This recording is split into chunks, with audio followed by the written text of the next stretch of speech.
Selamat pagi pemirsa, apa kabar Anda di pagi hari ini? Senang sekali saya Heri Orun kembali menjumpai Anda dalam Berita Papua. Sejumlah informasi pilihan dan teraktual disiapkan tim redaksi kami. Berikut 3 berita utama kami sajikan untuk Anda.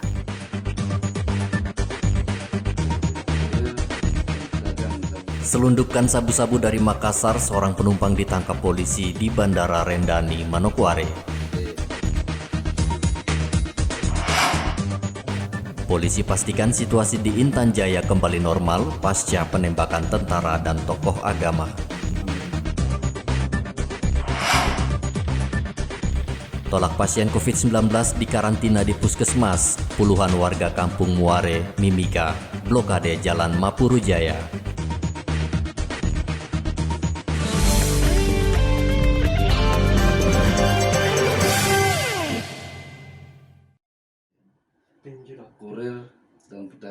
Polisi menangkap seorang pengedar narkotika jenis sabu-sabu di Bandara Rendani, Manokwari, Rabu kemarin. Polisi sempat kewalahan memeriksa penumpang asal Makassar itu, karena awalnya polisi tidak menemukan narkotika dari dalam tas yang dibawanya. BS sengaja menyembunyikan sabu-sabu di dalam dubur untuk mengelabui petugas di bandara. Barang ini barang teman. Saya terpaksa bawa barang ini karena kemarin saya mau ambil jasa pelaut. Uang saya tidak cukup, teman saya mau bagi uang untuk mengantar barang ini, makanya saya nekat mengantar barang ini dari Manokwari, dari Makassar. Seberapa lama saudara melakukan ini penjualan ini? Baru 2 kali. Baru 2 kali. Itu pun barang ini barang teman saya. Oh, berarti karena kekurangan uang. Ya, kekurangan uang sehingga aku terpaksa melakukan. Polisi menyita 16 gram sabu-sabu, ponsel, dan tiket pesawat dari tangan tersangka. Terhadap yang bersangkutan diancam dengan pasal 114 ayat 2, subsidiar pasal 112 ayat 2, Undang-Undang 35 tahun 2009. Ancaman minimal 5 tahun, maksimal 20 tahun. Saat ini yang bersangkutan telah dilakukan penyidikan oleh tim Sidik Unit 2. Saat ini yang bersangkutan ada di depan. Yang bersangkutan ditahan guna mempertanggungjawabkan perbuatannya. Jadi sekali lagi, barang ini masuk dari Bandara Makassar ke Manokwari, dan memang narkotika jenis sabu rata-rata dari Makassar ke Manokwari. Inilah yang upaya kami untuk menindaklanjuti. Kedepannya kami berharap tidak ada lagi narkotika jenis sabu-sabu masuk ke Manokwari. Tersangka terancam hukuman penjara maksimal 5 tahun. Edi Musahidin melaporkan dari Manokwari, Papua Barat.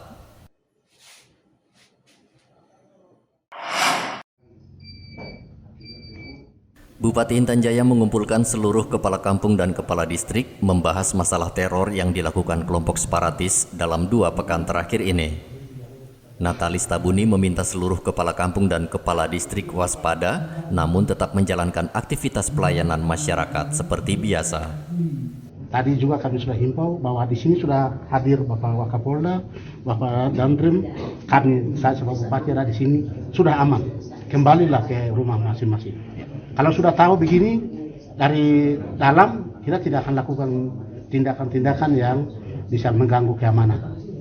Harapannya seperti itu, dan kami juga dengan melalui tim ini kami akan lakukan langkah-langkah supaya mereka tetap kembali ke rumah mereka. Sementara itu, Kabid Humas Polda Papua Kombes Ahmad Mustafa Kamal memastikan situasi di Intan Jaya sudah aman.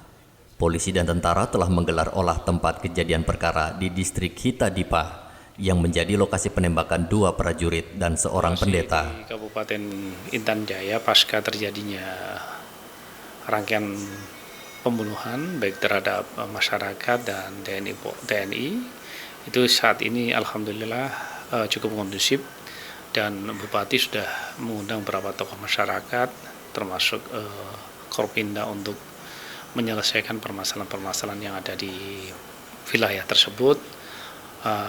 rekan-rekan kami dari Kepolisian Polres Intan Jaya dan TNI sudah lakukan olah TKP di 3 titik, ya, meninggalnya 2 anggota TNI dan meninggalnya 1 pendeta. Itu sudah kita lakukan olah TKP. Mudah-mudahan dari TKP itu dapat petunjuk dan barang bukti untuk mengungkap terjadinya peristiwa yang ada di Intan Jaya.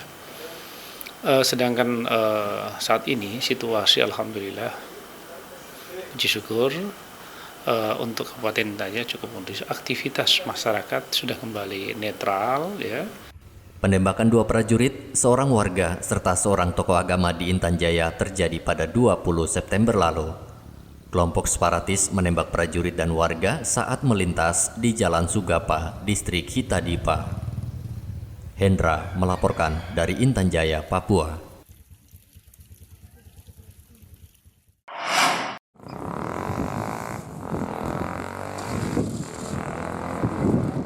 Antrean ratusan guru honorer di kantor Dinas Pendidikan dan Kebudayaan Merauke tak menerapkan protokol kesehatan. Selain tak menjaga jarak fisik, guru honorer juga tidak memakai masker. Ratusan guru honorer tingkat SD, SMP, dan SMA itu mengantre untuk mengurus berkas pengangkatan menjadi pegawai negeri sipil. Sekretaris Dinas Pendidikan dan Kebudayaan Merauke, Rebeka, mengatakan pihaknya sudah menghimbau agar guru honorer pakai masker dan jaga jarak, tapi tak digubris. Kami menyampaikan bahwa protokol kesehatan ini kami sudah sampaikan untuk menggunakan masker, mencuci tangan, tetapi ketika kami menghadapi banyak pelamar yang datang untuk menyampaikan berkasnya kepada kami di Dinas Pendidikan dan Kebudayaan, ini memang sepertinya sudah tidak bisa kami kendalikan begitu ya? Kendalikan ya. Suasananya seperti ini. Iya, ya. Semua pada berlomba ya, mau cepat. Iya, jadi semua yang datang ini memang guru-guru yang dari tempat-tempat tugas mereka, iya, mereka datang melengkapi berkas. Ya. Ya, Ibu, ini ada berapa banyak guru ini yang sementara lagi mengikuti pemberkasan itu untuk diangkat jadi ASN ini, Ibu? Ya, kalau kita melihat bahwa memang jumlah guru itu cukup banyak.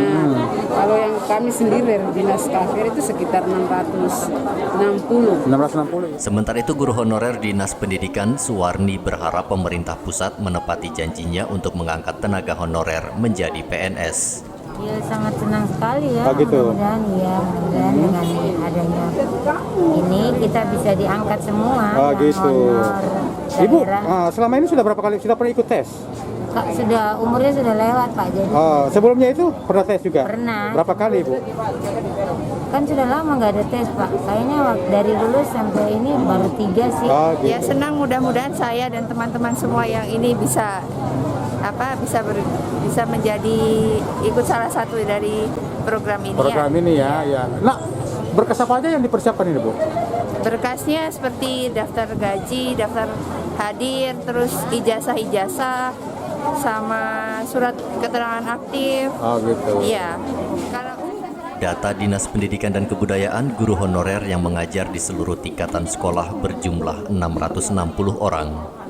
Menpan RB Cahyokumolo berjanji di hadapan Wakil Gubernur Papua 4 September lalu akan mengangkat ribuan tenaga honorer menjadi PNS dan P3K. Muhammad Ridwan melaporkan dari Merauke, Papua.